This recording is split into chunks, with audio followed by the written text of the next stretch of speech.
Welcome back to Think America with Terry Gilbert. I've been thinking a lot about this topic, folks, and it has to do with the lack of attention that we're hearing in the media, in the news media, about all those important and classified documents that Susan Rice apparently ordered, and why, when she was Obama's NSA official, she ordered them in the first place, particularly after the November 8th election, up to inauguration time of President Trump and Team Trump, including the name that you're familiar with, and that is Michael Flynn. They have now, those documents, been sent to the Obama Library.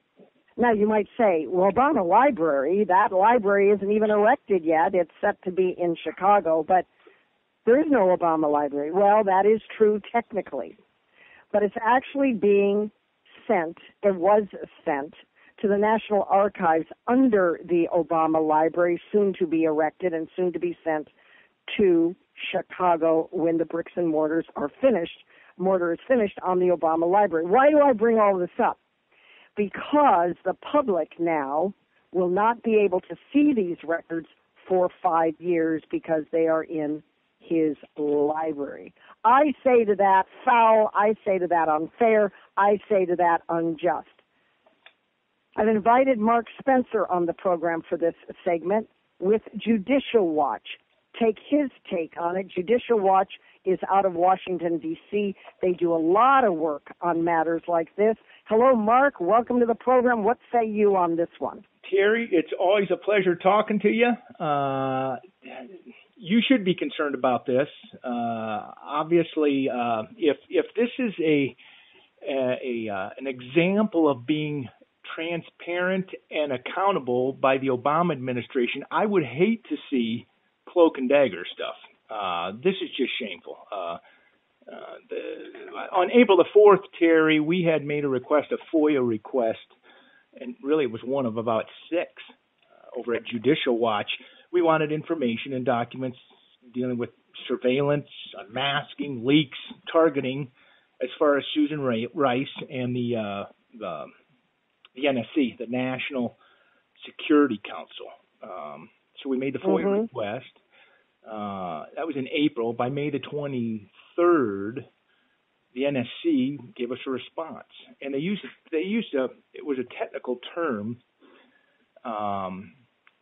Basically, the technical term is squirreled away. Those documents were squirreled away in the Obama Library. Is that sort of Washington language that the American public would not know? A lawyer would know that, or some kind of vernacular within the National Security Council? No, basically what they were saying is due to the Presidential Records Act, those records have been moved to the Obama Library. You and I call that squirreled away. That's ridiculous that they did this. Now, because of that Presidential Records Act, what that does now is it locks those documents up, which I think are pretty important. I mean, we felt that those clearly had a high level of importance to the public. I think public needed to know what was going on there. Those are going to be locked away now for 5 years. Well, it was always amazing to me that even a month and a half ago, all this talk about the importance of remaining masked, and anybody that would think of unmasking somebody, throw the book at him, high treason and all of it. Who could have possibly unmasked? That is just terrible. This can never happen. And it was all in the talk about leaking, deep state and so forth. And now we have found out in the interim, Mark, that Susan Rice actually did unmask officials of Team Trump, including Michael Flynn. So goes the accusation. However, being an Obama a high official with the National Security Council, she, and the attorneys argue this, had a right to do it. She had a reason to do it. We don't know what the reason is, which is, I think, what Judicial Watch is trying to figure out. Why did she do this? Why did she order the unmasking of Trump officials? Maybe she had a very good reason. But now we don't get to know. So what can Judicial Watch do to move this along so the public can know? It's my understanding only President Trump can ask for it, or it would have to take an act of Congress, and that is, more getting into the mire about this, to even help out Judicial Watch. What can Judicial Watch do at this point? Put some pressure on Congress or perhaps even the president? And basically that's the hand we've been dealt with at this point in time. See, what's problematic with this scenario, Terry, is when I was on the Phoenix Police Department, we used to engage in wiretaps and used to listen in on phone conversations. And, you're listening to bad guys talking about bad things, but frequently those bad guys would talk to a mom or a daughter or a wife or the mechanic about whatever, and we would have to what's called minimize. In other words, if that conversation has nothing to do with the criminal activity, you would minimize that. Because that was just a cautious respect for a person's right to privacy.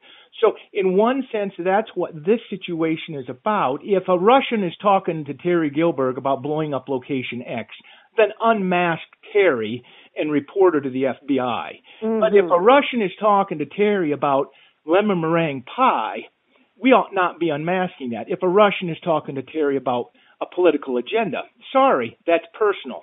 It shouldn't be unmasked. And so that's the importance of these documents. Why are we unmasking or not minimizing privileged or private conversations? We won't know who or what or when until, as you had said, the White House steps in and says, hey, those are important records we need to get the task accomplished over in our shop, or Congress throws a subpoena out there and yanks those back. Someone's got to get serious about it in the White House or Congress. All right. Do you think that someone will get serious? In other words, the pressure has to go on Congress, or the pressure has to get on President Trump. How do you think this is going to work out? I know Judicial Watch, you guys do yeoman's work. You always pull the water. You're always there with the Freedom of Information request. You're always doing the hard work, the slog. But this may be a brick wall. How do you think it's going to work out? And Terry, I mean no disrespect, but at a point in time you get a little frustrated because if it weren't for Judicial Watch, we wouldn't have had known anything about Benghazi. If it weren't for Judicial Watch, we wouldn't have had been informed about what happened at the IRS. And so, Congress, what is your job? What do they pay you to do? I mean, we're struggling with a clear and very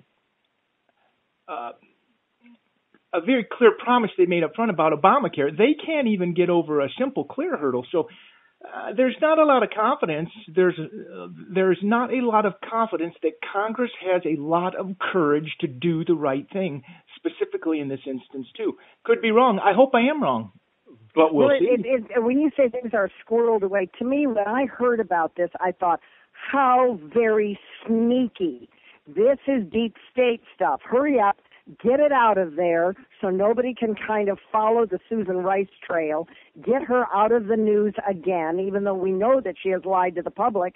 I mean, we already know the whole connection on so many levels of what she has done and how she's been the puppet for Obama. But as long as she's not in the news, as the clock ticks and she goes into the background, and now we got 5 more years, are you of the camp that the American people want to just move on from some of this? They're bored with it?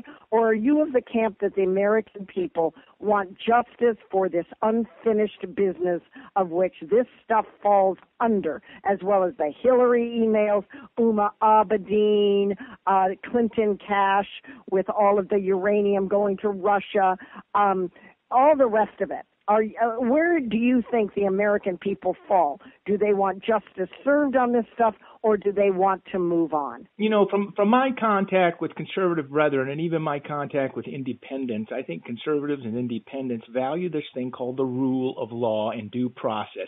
And when I mean due process, I mean equal treatment under the law. I think a reasonable, normal person understands that the rule of law is there to protect people, the inherent value of people and their property.